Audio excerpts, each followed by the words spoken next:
খামেনির শেষ বিদায়ে মধ্যপ্রাচ্যের আকাশ আবারও আগুনে রঙিন। প্রতিশোধ, শক্তি প্রদর্শন এবং কৌশলগত বার্তার মধ্য দিয়ে নতুন করে জ্বলে উঠেছে ইরান ও পশ্চিমা জোটের সংঘাত। তেহরান স্পষ্ট করে জানিয়েছে তাদের আর কিছু হারানোর নেই। সাম্প্রতিক ঘটনা প্রবাহ তাদের ভাষ্যে শেষ লড়াইয়ের সূচনা, আর এর লক্ষ্য সরাসরি মার্কিন উপস্থিতি। ইরানের রাষ্ট্রীয় গণমাধ্যমে প্রচারিত ভিডিওতে দেখা যাচ্ছে ব্যালিস্টিক মিসাইল আকাশ চিরে দ্রুতগতিতে ছুটে যাচ্ছে নির্দিষ্ট টার্গেটের দিকে। সেই টার্গেট মূলত মধ্যপ্রাচ্যের সেই দেশগুলো যেখানে মার্কিন সামরিক স্থাপনা রয়েছে। অপারেশন ক্রু প্রমিস 4 নামের অভিযানে তেহরানের কৌশলগত লক্ষ্য মার্কিন ঘাঁটি ও সংশ্লিষ্ট সামরিক অবকাঠামো। এই অভিযানে শত শত মিসাইল, ড্রোন এবং সমন্বিত সামরিক সক্ষমতা ব্যবহারের দাবি করা হয়েছে। ইরানের বক্তব্য অনুযায়ী বাহরাইন, কুয়েত, কাতার, সংযুক্ত আরব আমিরাত সহ অন্তত 14টি দেশে আঘাত হানা হয়েছে। এসব দেশ দীর্ঘদিন ধরেই যুক্তরাষ্ট্রের সামরিক কার্যক্রমের জন্য গুরুত্বপূর্ণ। ফলে সংঘাত একক দেশে সীমাবদ্ধ না থেকে বহুমাত্রিক আঞ্চলিক রূপ নিয়েছে।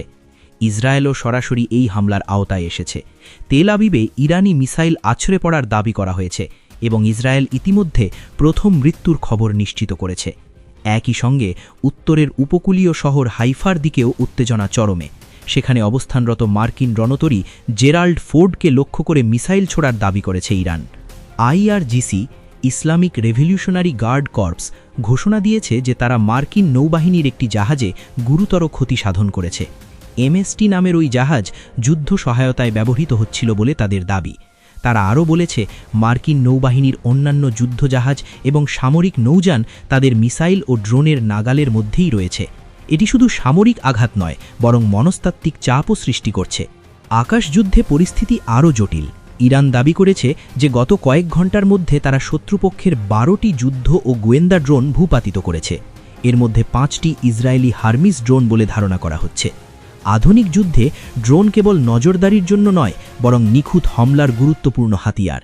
এই ড্রোন ধ্বংসের দাবি ইরানের প্রতিরক্ষা সক্ষমতার বড় বার্তা হিসেবে দেখা হচ্ছে। আরেকটি উল্লেখযোগ্য দাবি হল FP-132 নামের উন্নত রাডার ধ্বংস করা। প্রায় 5000 কিলোমিটার পাল্লার এই রাডার শত্রুপক্ষের দীর্ঘ পাল্লার নজরদারির জন্য অত্যন্ত গুরুত্বপূর্ণ ছিল বলে বলা হচ্ছে। এমন উচ্চ প্রযুক্তির রাডার ধ্বংস করে ইরান তাদের প্রযুক্তিগত ও কৌশলগত দক্ষতার পরিচয় দিয়েছে বলে দাবি করছে আইআরজিসি। এই সংঘাতের সবচেয়ে তাৎপর্যপূর্ণ দিকগুলোর একটি হল হরমুজ প্রণালী বন্ধ হয়ে যাওয়া। বিশ্বের জ্বালানি সরবরাহের অন্যতম প্রধান পথ এই প্রণালী দিয়ে প্রতিদিন বিপুল পরিমাণ তেল ও গ্যাস পরিবাহিত হয়। ইরান ঘোষণা দিয়েছে এই পথ দিয়ে আপাতত কোনো জাহাজ প্রবেশ করতে পারবে না। এর ফলে বৈশ্বিক জ্বালানি বাজারে অস্থিরতা দেখা দেওয়ার আশঙ্কা তীব্র হয়েছে।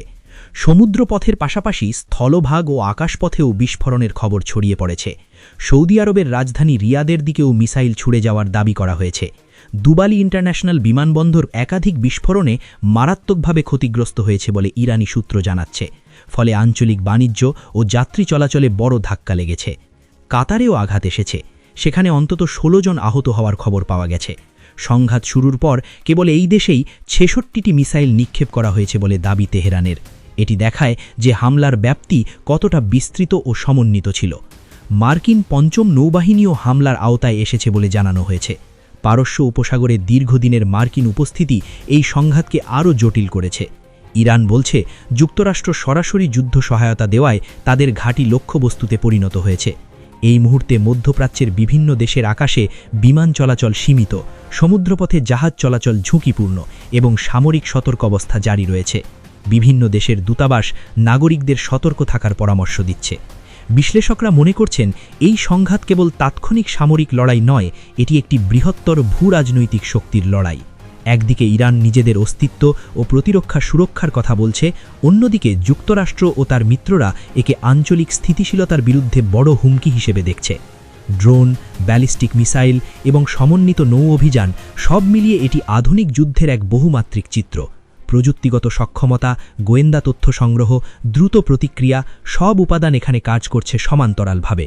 তবে প্রশ্ন রয়ে গেছে, এই সংঘাত কি সীমিত পর্যায়ে থাকবে নাকি আরও বিস্তৃত আঞ্চলিক যুদ্ধে রূপ নেবে? হরমুজ প্রণালী বন্ধ থাকলে বৈশ্বিক অর্থনীতিতে তার প্রভাব ব্যাপক হবে। জ্বালানির দাম বৃদ্ধি, সরবরাহে বিঘ্ন, শেয়ার বাজারে অস্থিরতা সবকিছুর সম্ভাবনা উড়িয়ে দেওয়া যায় না। ইরান দেখাতে চাইছে যে তাদের সামরিক সক্ষমতা কেবল প্রতিরক্ষামূলক নয় বরং আক্রমণাত্মক প্রতিক্রিয়ায়ও কার্যকর। রাডার ধ্বংস, ড্রোন ভূপাতিত করা এবং সমুদ্রপথে হামলার দাবি সব মিলিয়ে একটি সুপরিকল্পিত কৌশলের ইঙ্গিত দেয়। অন্যদিকে যুক্তরাষ্ট্র ও ইসরায়েলের প্রতিক্রিয়া কী হবে সেটিও এখন বড় প্রশ্ন। আন্তর্জাতিক দূতনৈতিক মহল সংঘাত নিয়ন্ত্রণে আনতে চেষ্টা চালাচ্ছে, কিন্তু মাঠ পর্যায়ের উত্তেজনা এখনও প্রশমিত হয়নি। সব মিলিয়ে মধ্যপ্রাচ্য এখন এক অনিশ্চিত অধ্যায়ের মধ্যে দিয়ে যাচ্ছে। প্রতিশোধের আগুন, কৌশলগত বার্তা, প্রযুক্তির ব্যবহার এবং মনস্তাত্ত্বিক চাপ, এই 4 উপাদানই বর্তমান পরিস্থিতিকে সংজ্ঞায়িত করছে। বিশ্ব এখন গভীর উদ্বেগ নিয়ে তাকিয়ে আছে এই অঞ্চলের দিকে, কারণ এখানে যা ঘটছে তার প্রভাব সীমান্ত পেরিয়ে বৈশ্বিক অর্থনীতি, নিরাপত্তা এবং কূটনীতিতে প্রতিফলিত হবে।